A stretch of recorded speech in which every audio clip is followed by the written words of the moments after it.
Joe Gary Wash from Boston Globe. 21-point lead. What happened after that, and what saved you?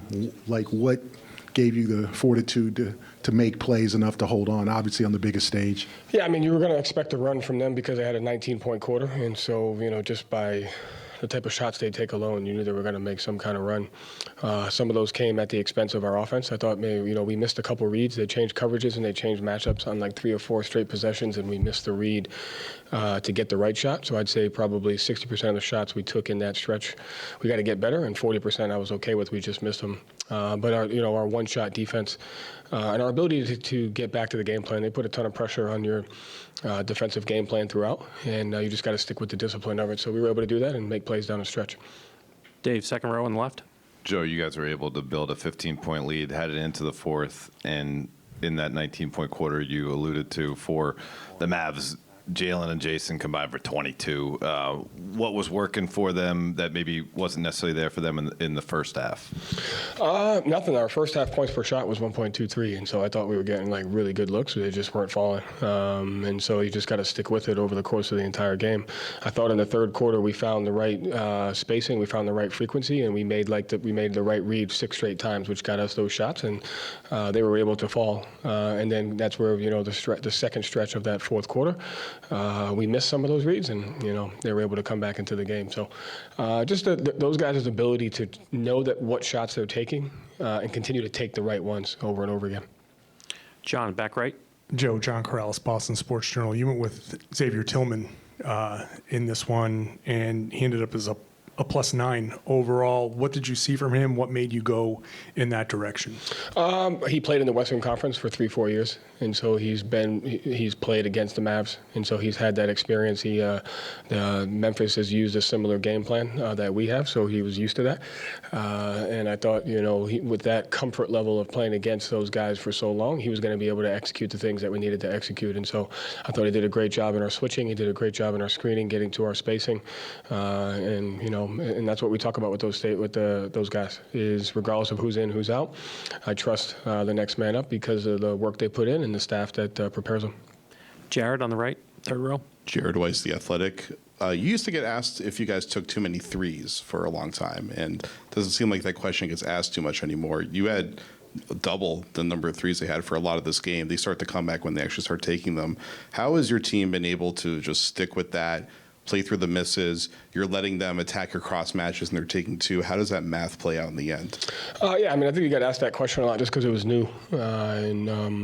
Anytime you're developing a new philosophy or a new style, it just takes time for understanding and execution. And so credit to the guys where we've decided how we're going to play, and we fight to do that. And, but also just being flexible in that. So it's not, we don't want to just settle for those. I think our guys have done a good job fighting for the right shot based on what the defense is giving us. We were able to get some of those in the third quarter. So I think it says a lot about them. The guys understand the game. They understand why we do what we do, and they work to execute it as best as they can.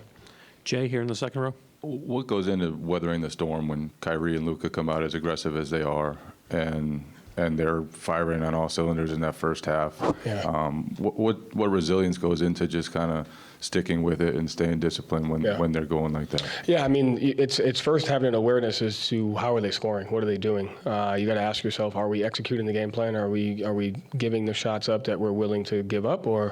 And so we I think it was one of the quarters we had like 26 points that we can control, and so you got to fight like hell to take those away. Once you take those away, then you can either execute or game plan or work to adjust. And so I thought our guys did a great job of understanding the points that we could control, and they fought to take those away throughout the rest of the game. Tim, all the way in the back. Joe, you guys had a real big run. Thank you. Late in the first quarter of Game 1. I think you had one in the third quarter of Game 2. You had 2 really big ones tonight.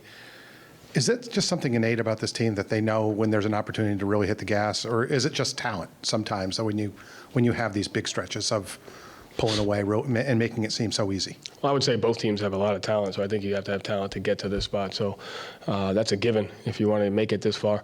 But our guys have a great basketball IQ. They have an understanding of, are we playing the right way? Are we taking the right shots? Are we giving up the right shots? And they know exactly when we're not doing that. And so they have an innate ability to control the runs of the game with the philosophy that we have and execute the things. And so it's just constant building awareness. Are we getting the right shots? Are we giving up the right shots? And then are we winning the transitions? And the guys do a great job of working towards understanding that.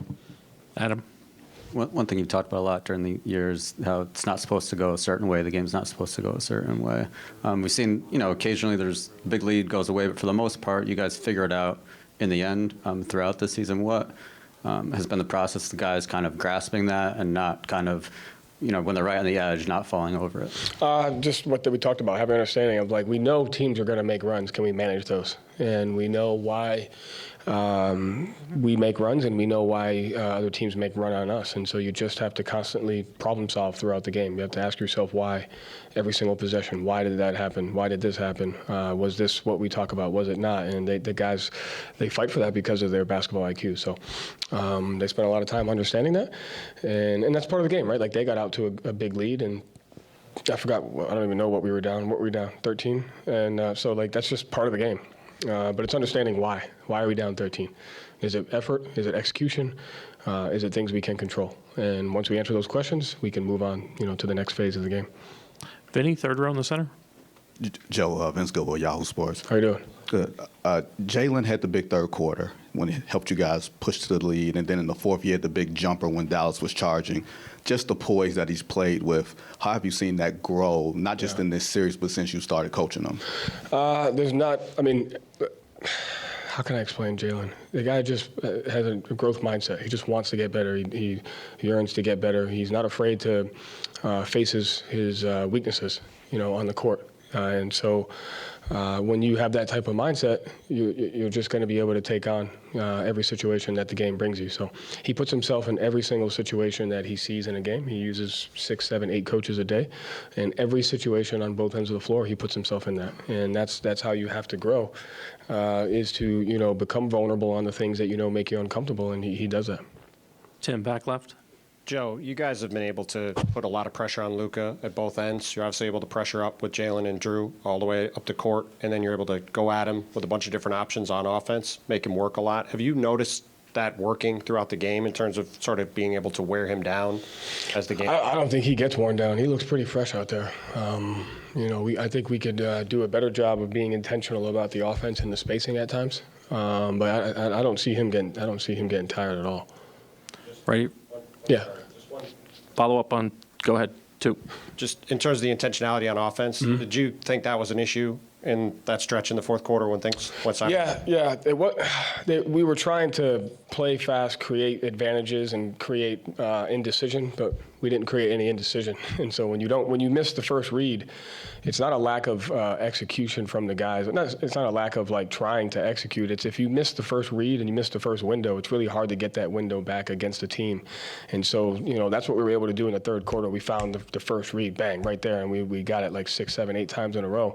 If you miss that first one, it's a nightmare to get in the second and the third one, and that's when you end up taking a couple shots that you don't want to take. So it wasn't because they weren't trying to. We just missed it.